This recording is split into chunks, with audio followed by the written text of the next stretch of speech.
Anyway, this is my topic. My name's James Mail and I'm doing land finishing systems and maximising the margins on grain finishing lands.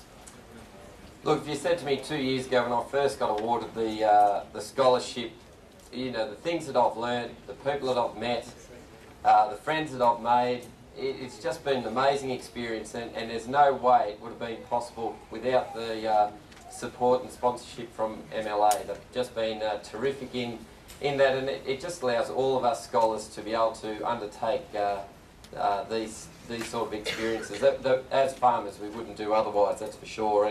And their help from their overseas officers were just terrific in getting networks and meeting other people as well. Bit of a background about our property. I'm based in southern New South Wales. It's a much better area than the Moree area and Gurley area. I work in partnership with my brother Greg, and basically him and the other boys have just looked after things while I've had what they reckon's been a junket, and I keep on telling them it's a learning thing that I'm going to bring back to the farm. So anyway, they're looking forward to next week when we can really get stuck into it. But we're predominantly cropping enterprise that we've got. And I know I'm studying land feedlots, but I've got to take you back to our history. We've been cropping for a fair while. We've got 4,600 hectares that we own, share, farm, and lease.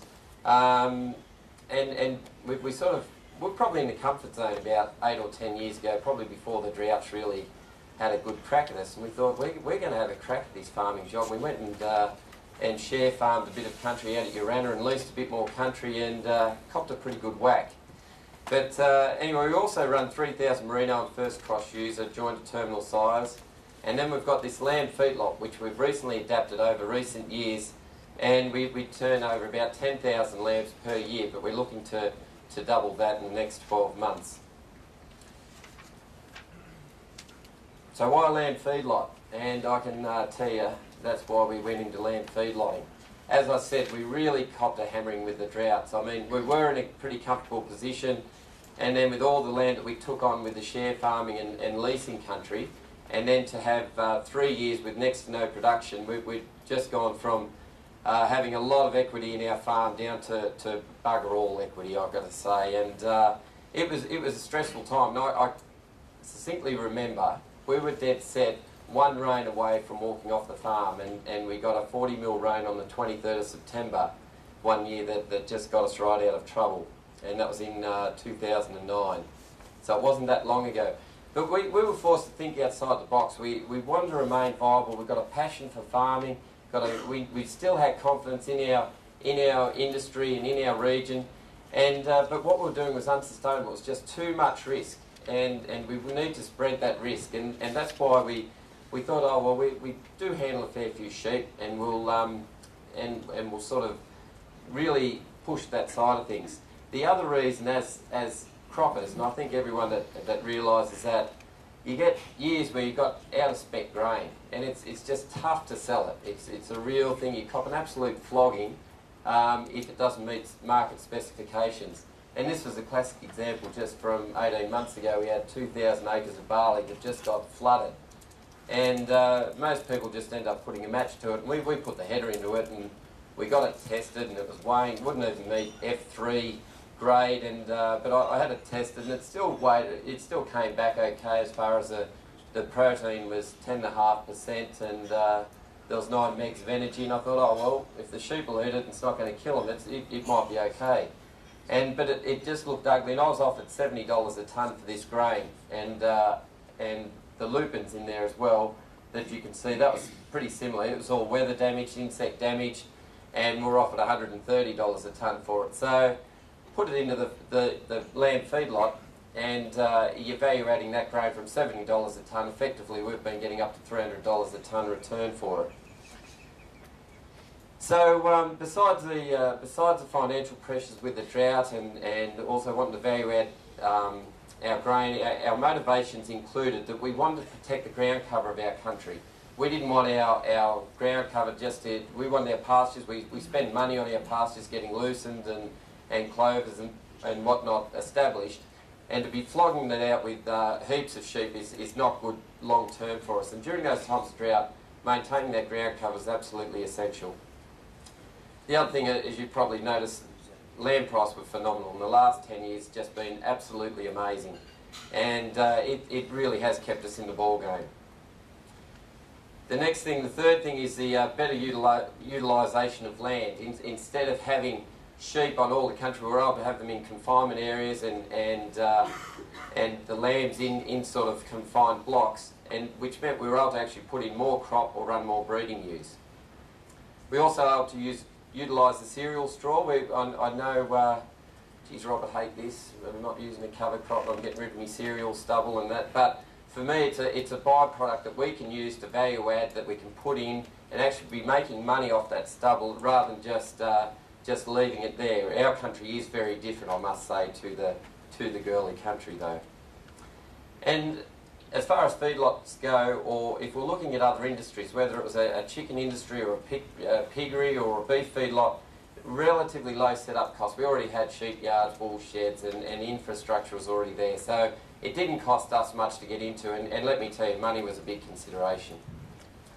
The other thing is, we had a natural fit to our markets. We're close to Wagga, which is the biggest sheep selling centre in New South Wales, and we were able to access land from different areas, and we had processors pretty close by as well. And the last thing was, I enjoyed working with livestock. Frankly, I had a bit of a gutful with the cropping job, and to get back working with the sheep was a pretty good option for me, and I've really enjoyed it. So that just became our feedlot there. You can see it's pretty simple. We've just got a set of yards there. They're just the self-feeders that we're using, ad-lib straw, and then we've got 10 pens that are about 60 metres by 40 metres, and then they come up the other side as well. So and then we've just planted tree lines down there, and this is just an ongoing thing we've been able to add to it as we're going. So yeah, it's really become an important part of our overall enterprise now. It's something that we want to expand on. So my study topic, this is what brought me, as a pretty well newcomer into the industry, I was looking at intensive grain fishing of lambs. It's an absolute fledgling industry. It's something that's pretty new. It's so far behind the beef industry, your chicken, your pork. Our counterparts there are a long way ahead in regards to the feed types, feeding systems, the best breeds and genetics. It's basically, I get a few lambs in, and people have had a couple of feeders out there and tried to just finish them up a little bit. But I went searching for information and couldn't find a heap out there, and so that was the main focus of my trip.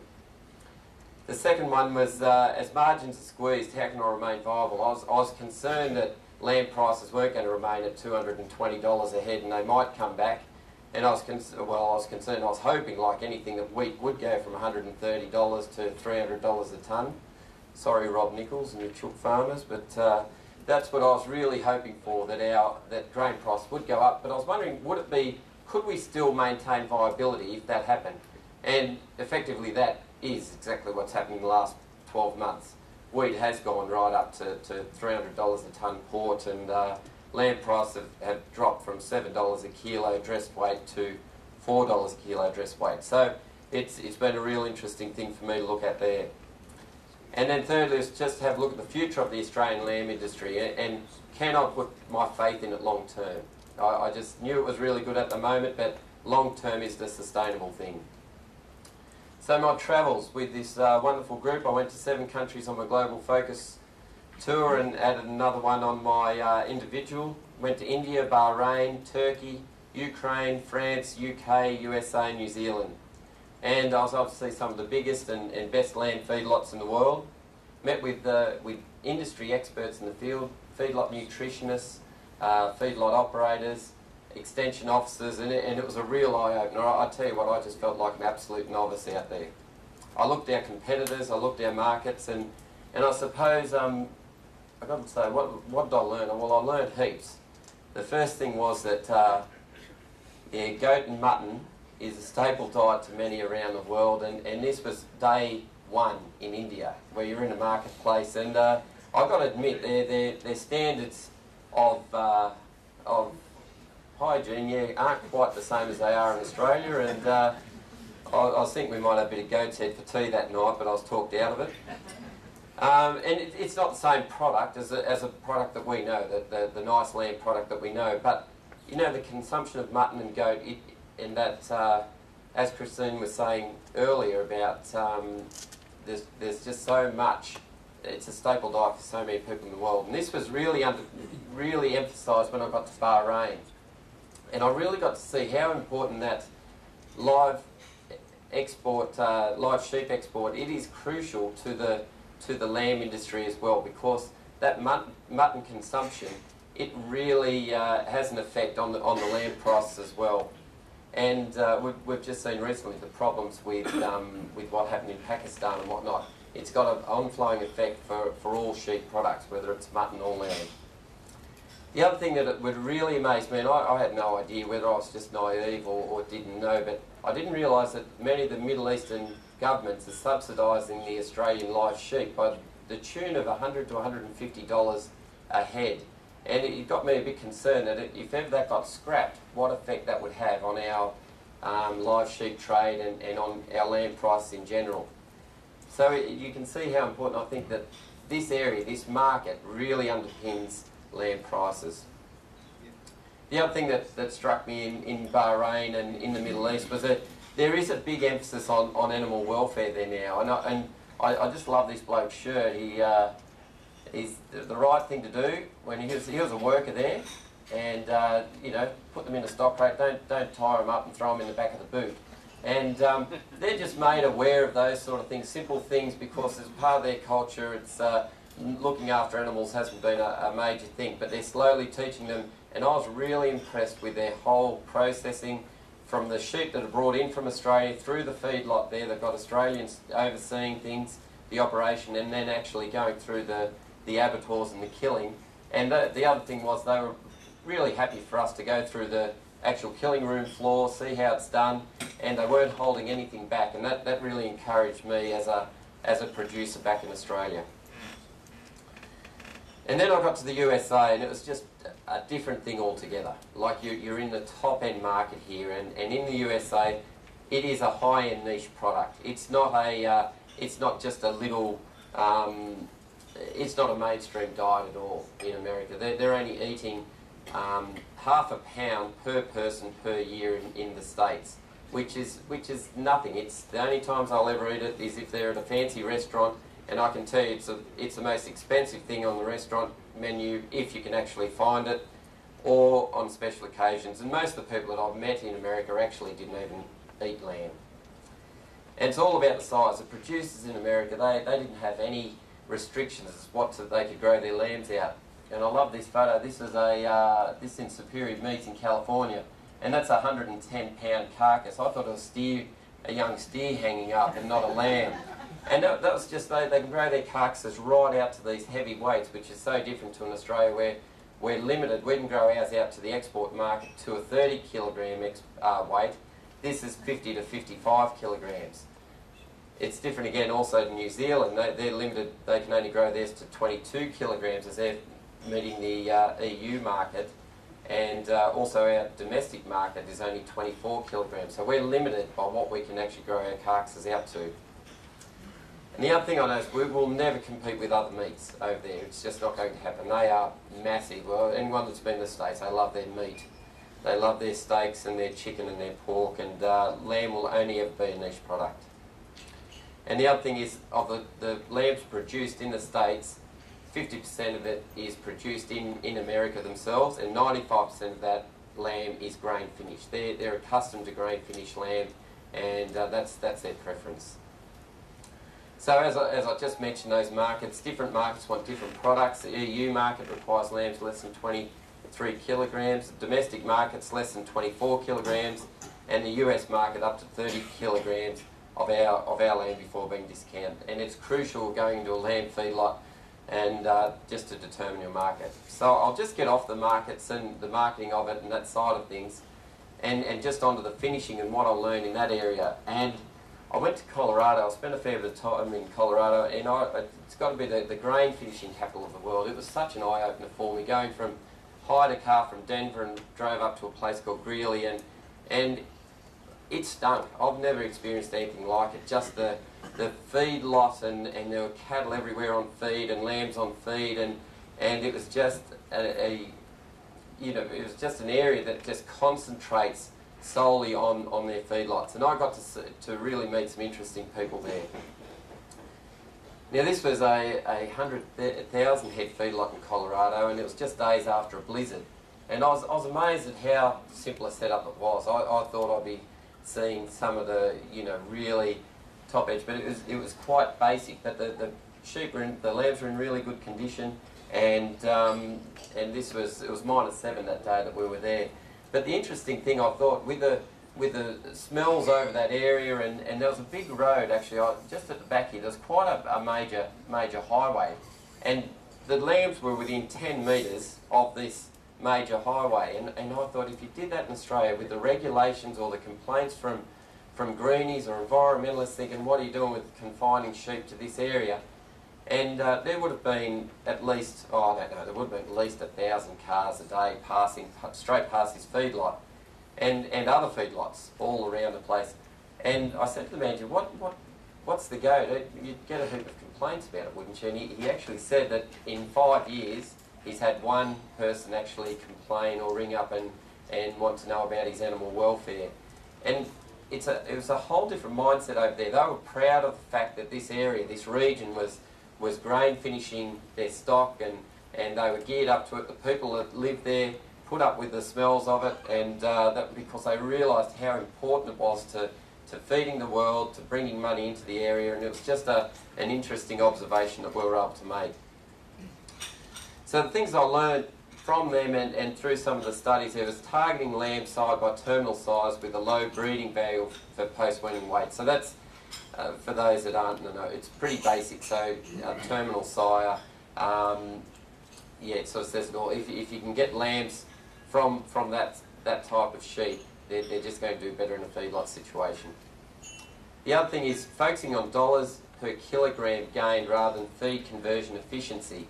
And what I mean there is that there's no good having a $400 a tonne ration. You might be getting a feed conversion of 3 or 4 to 1.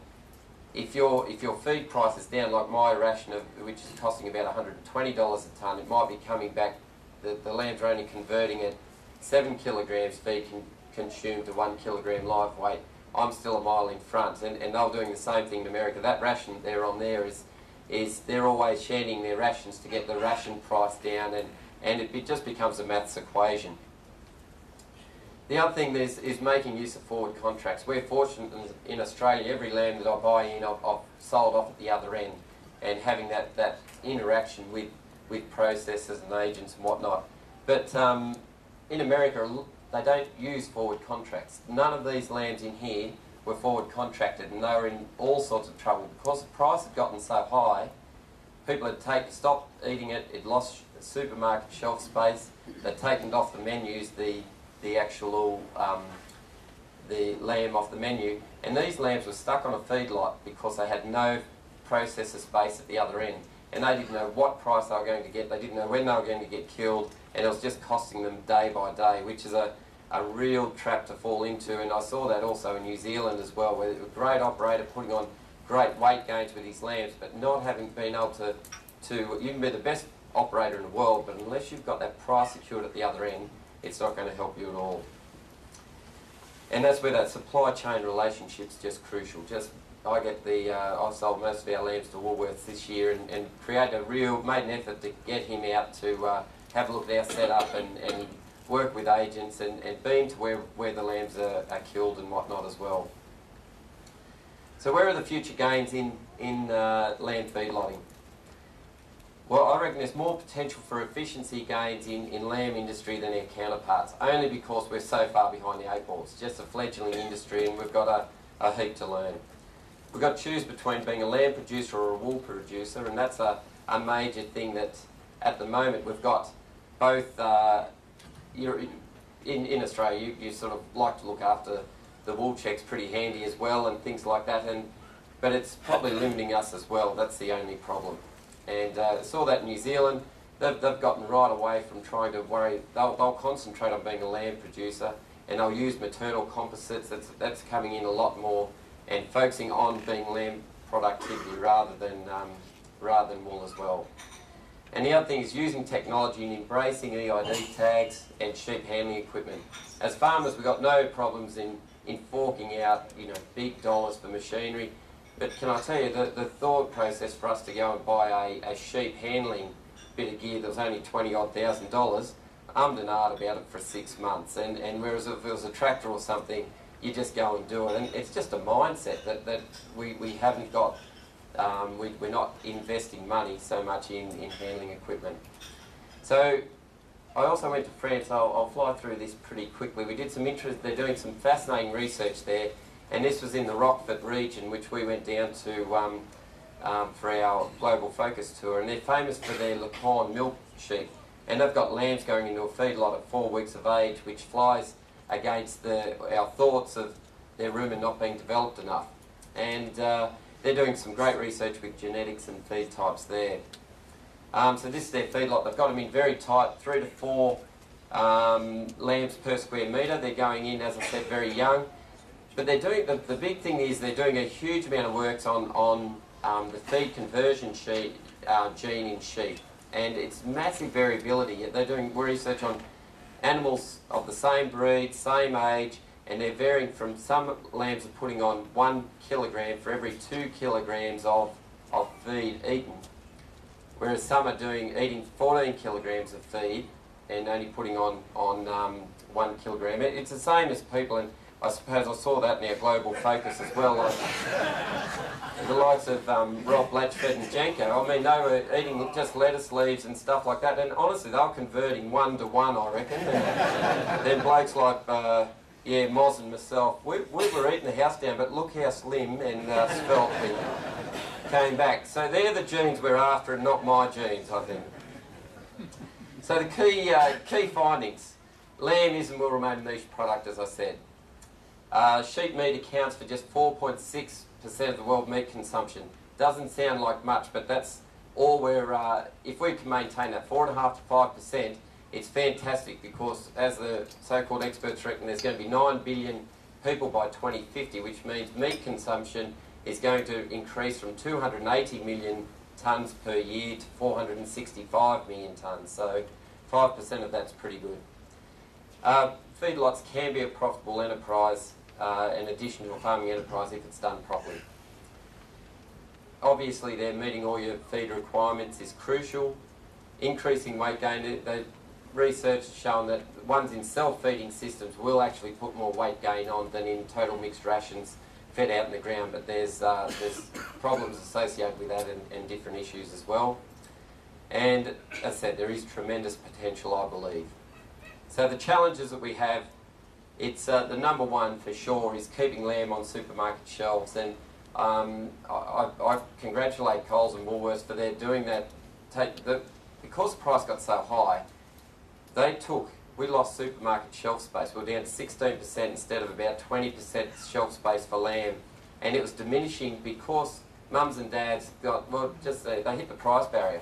So just doing that marketing, it went up by the lamb consumption that first couple of weeks of that marketing campaign, jumped by something like 25%, I think it was, just in that. And we're just regaining that supermarket shelf space.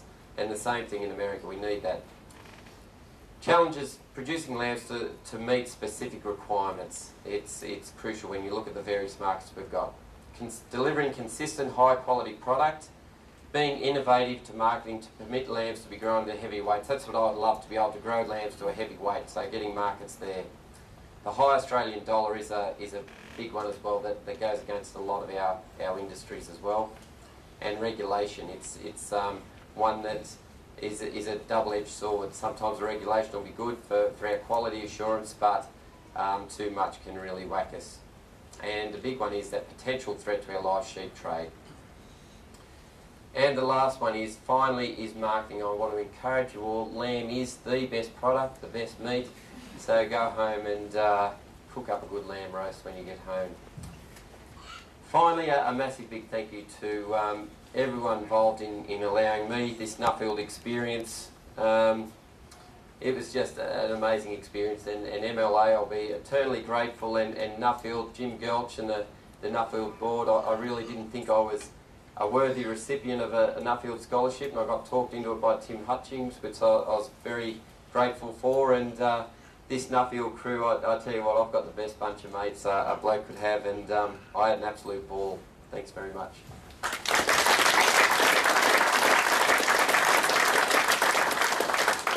Thanks, James, and you're certainly a worthy Nuffield scholar. Have we got any questions? Yeah, thanks, James. David Cook from Shepparton. I can totally relate to what you're saying about the effect of sheep on stubbles through those drought years, because we had that same problem, and we ended up moving the sheep into containment areas and sold the sheep then, and we've gone full-time cropping. But I can relate to Rob, because we're now going to look at cover cropping, rotation crops. But and we went through the same thought process as well, like with the sheep when we still had the sheep. Do you see yourself with the feedlot position that you might trade out of your breeding stock and go into trading stock, so you can manage your stock levels better to your conditions and manage your cash flow that way? Actually, that's happened naturally. Actually, we've sort of gone down that path. I'll probably always keep a core breeding stock. I just like to fiddle with breeds and experiment with myself a fair bit. So, and we've got country that isn't 100% arable as well, that we put our breeding stock up in that country as well, and part of our rotations. But we're doing a lot more trading now, that's for sure. So, yeah, and it's becoming a bigger focus, definitely. Andrew, you want to debate the sheep is the best meat? You're certainly inefficient.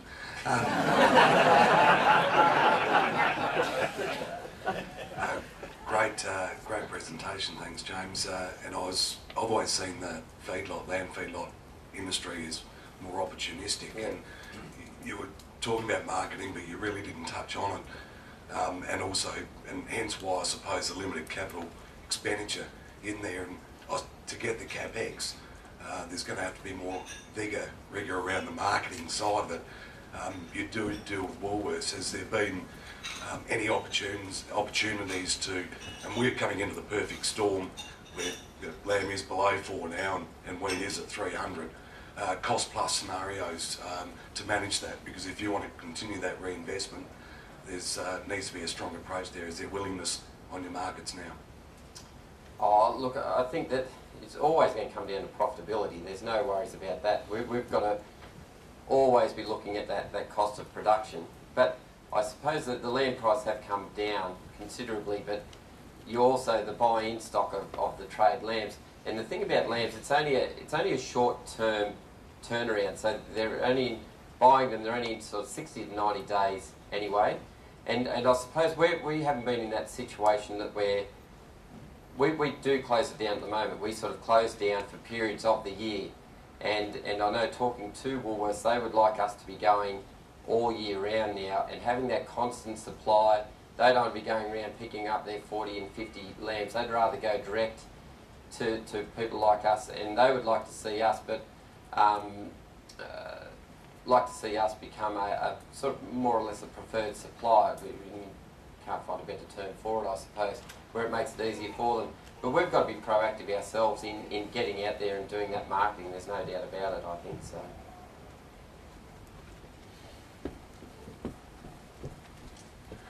Okay, I'd just like to ask a question. Did you see in the US any hormonal growth implants in lamb production?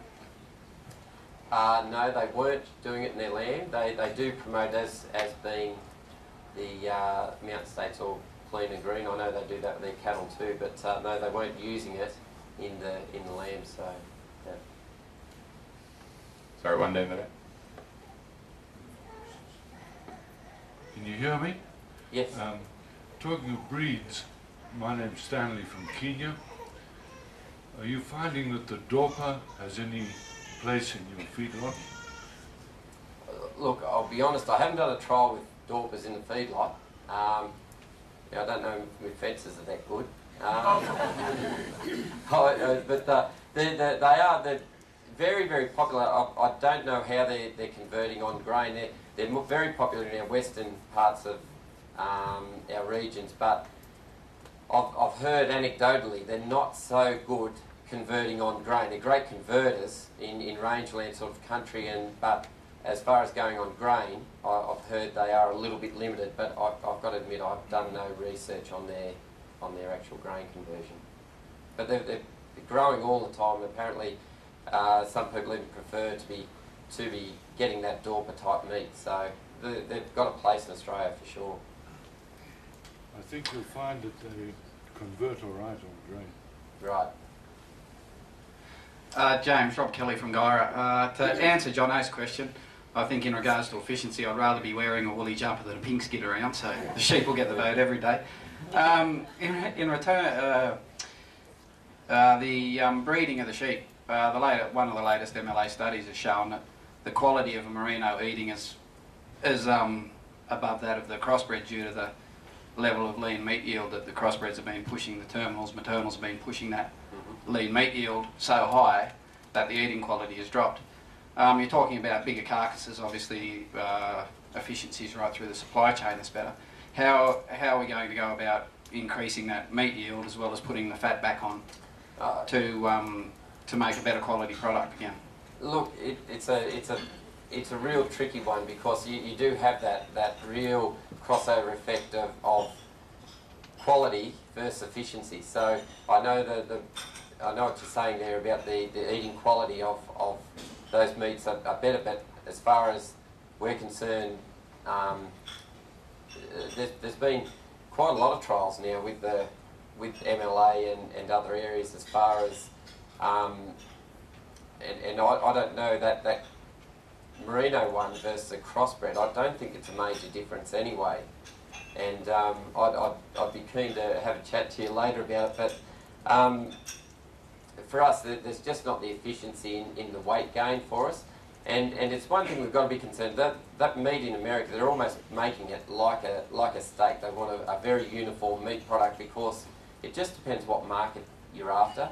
In America, if we have our traditional lamb over there, it's got too much flavour for them, and it's whereas the likes of traditionally in Australia, we like a real flavoursome lamb, and the same in the EU as well. So it is a bit of a balancing act, and I think just as time goes on, we'll just see where that takes us. It's a bit of a tricky one. Sorry.